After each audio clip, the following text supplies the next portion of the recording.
Break के बाद आपका स्वागत है। अन्ना हजारे और अरविंद केजरीवाल के अलग रास्ते अख्तियार करने से भ्रष्टाचार के खिलाफ मुहिम पर क्या असर पड़ेगा, हम यही जानने की कोशिश कर रहे हैं हमारे मेहमानों से।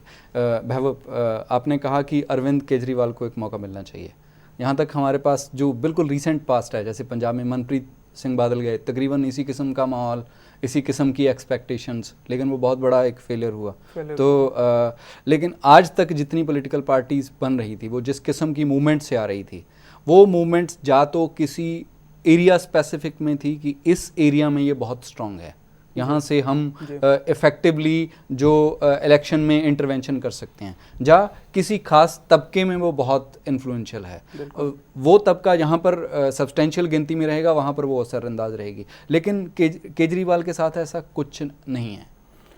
ये समस्या तो केजरीवाल के सामने आएगी, एक बड़ी चुनौती है, क्योंकि इस देश की राजनीति, जिसे पिछले कुछ सालों में सोशल इंजीनियरिंग का टर्म बहुत ज़्यादा इस्तेमाल किया गया है, क्योंकि आप मानते हैं कि भारतीय समाज जो है जातियों द्वारा में विभक्त समाज है और धर्मों में विभक्त समाज है। और इसमें आपको एक सोशल इंजीनियरिंग की आप बात कर रहे हैं, हर स्टेट में वो बिल्कुल अलग ढंग से हुआ है। समाजवादी पार्टी बसपा, उन्होंने कैसे किया, पंजाब में अकाली दल ने कैसे किया, और हरियाणा में बिल्कुल अलग ढंग से हो रहा है, हिमाचल में बिल्कुल अलग ढंग से हो रहा है। तो और उनका जो एरिया कहाँ रहेगा? और इसमें आप केवल एसएमएस से, ट्विटर से, फेसबुक से आप जो है अपनी राजनीतिक अपील को आप बहुत दूर तक पहुंचा पाएंगे, थोड़ा सा इसमें मुश्किल है। इसमें मैं बात करता हूं, कई बार अन्ना हजारे की गांधी जी से तुलना की जाती है, लेकिन गांधी ने क्या किया था अपने समय में? गांधी क्या किसी फेसबुक, ट्विटर, एसएमएस पे गए थे?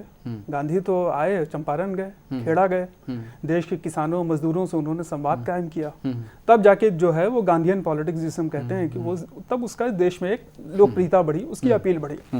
तो अगर आप गांधी के ही अगर आप कदमों पे चल रहे हैं और अहिंसा और सत्याग्रह के ही अगर आप रास्ते पे चल रहे हैं, तो आपका क्या ये फर्ज बनता नहीं है कि आप जाएं इस देश के जो वास्तव में जो गांवों के जो मुद्दे हैं उनसे आप अपने आप का जुड़ाव महसूस करें? क्योंकि गांव, ये देश 7 लाख गांवों का या 6 लाख गांवों का देश है।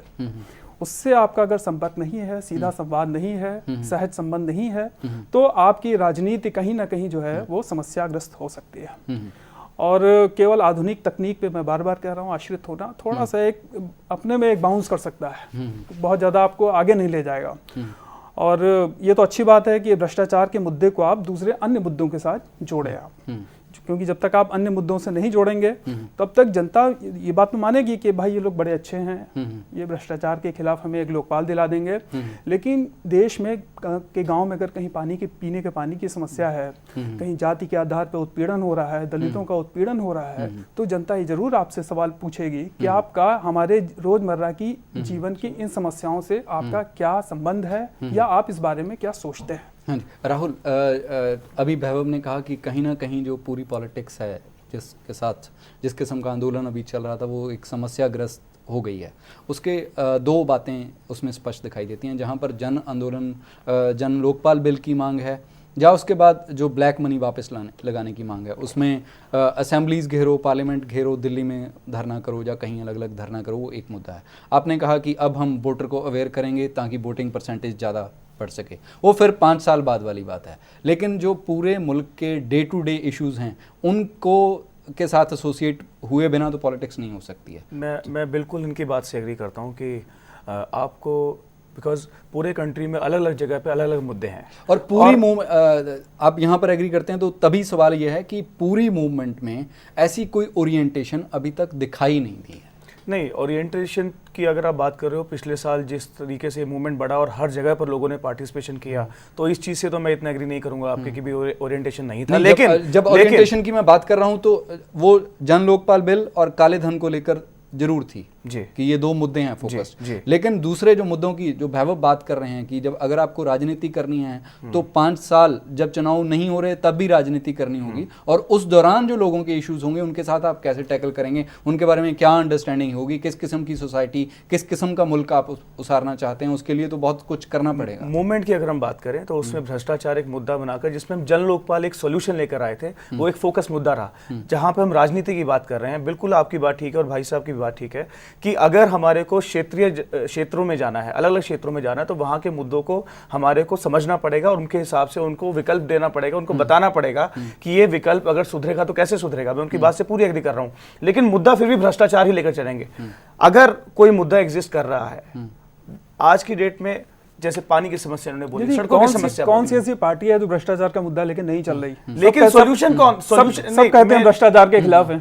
सॉल्यूशन की बात हो रही है। आपने बोला कि नीतियां बतानी पड़ेंगी, वो नीतियां जो हैं वो किस तरीके से और पॉलिटिकल पार्टी से अलग होंगी, उसकी विचारधारा किस तरीके से उनको समझाने के लिए रहेगी, ये बहुत महत्वपूर्ण मुद्दा है जो अन्ना लेकर चलना चाह रहे हैं। और अरविंद के लिए भी ये बहुत कठिन परीक्षा रहेगी। और मैं खुद मानता हूं कि जिस तरीके से अरविंद ने इस पूरी मुहिम को चलाया, आज चाहे वो पॉलिटिकल ऑल्टरनेट की बात कर रहे हैं, इस लिहाज से क्या ये माना जाए कि अभी जो पॉलिटिकल पार्टी बनाने का दौर है, जो पूरा प्रोसेस है, वो नया फिर जीरो से शुरू करने वाला बिल्कुल जीरो से शुरू होगा।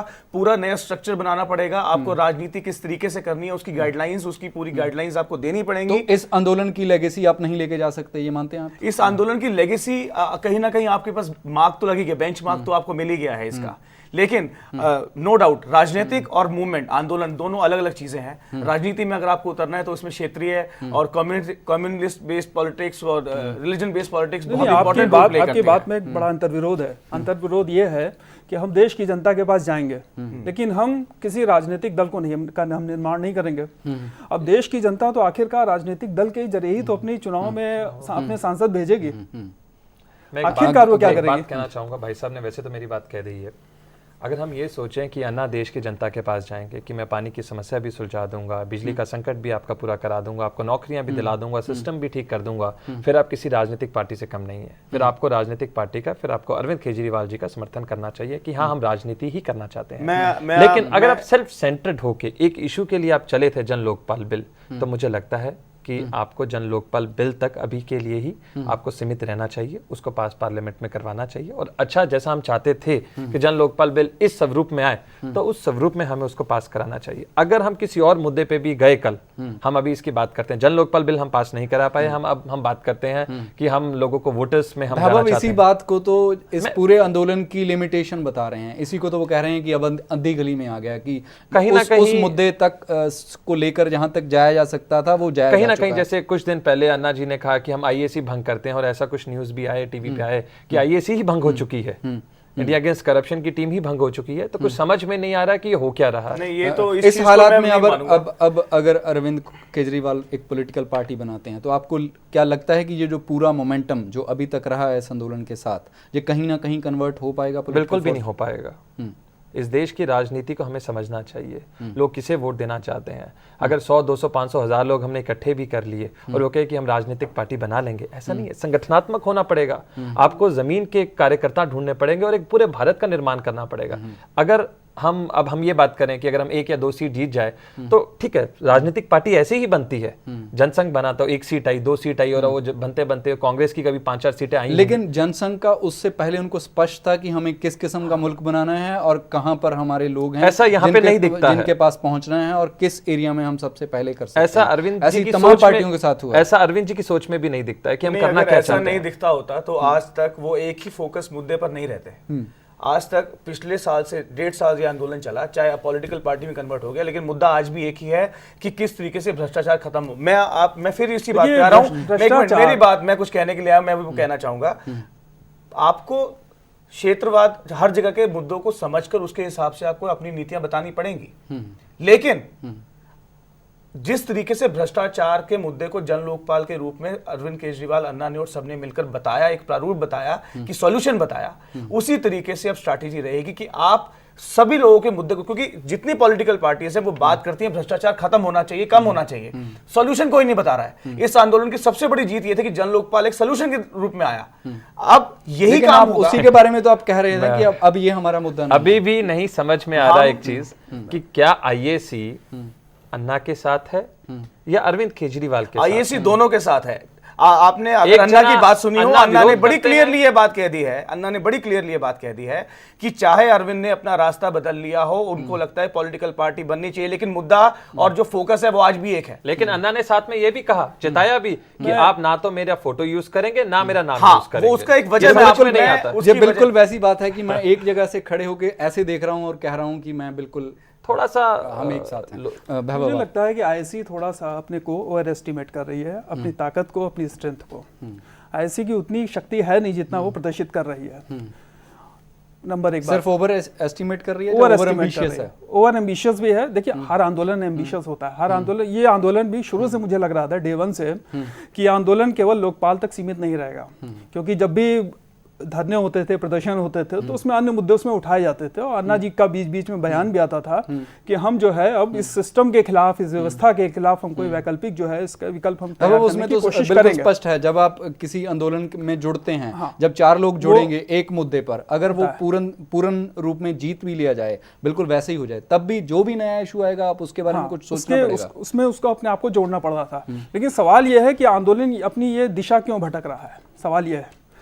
सवाल मुझे लगता है इसका ये उत्तर हम ढूंढ सकते हैं कि सरकार ने एक सरकारी लोकपाल जो है वो लगभग पारित होने की अवस्था में है।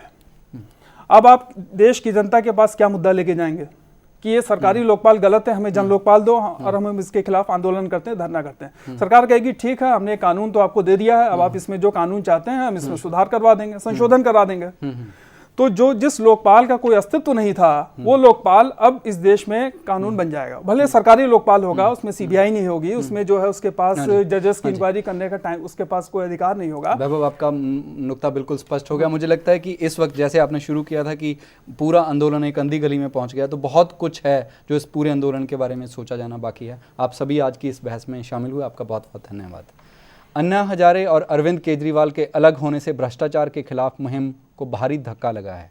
ये वही टीम थी जिसने देश को भ्रष्टाचार के खिलाफ एकजुट किया था, और जब ये टीम बिखर गई है तो क्या भ्रष्टाचार मुक्त देश का सपना भी बिखर गया है? इससे भी बड़ा सवाल ये है कि हमारे मुल्क का भविष्य तय करने में इस किस्म के आंदोलनों की क्या भूमिका है? क्या ये आंदोलन ठोस भूमिका अदा कर भी सकते हैं या नहीं? इसी के साथ हम आज का प्राइम डिबेट ख़त्म करते हैं। नमस्कार, सत श्री अकाल, खुदा हाफिज़।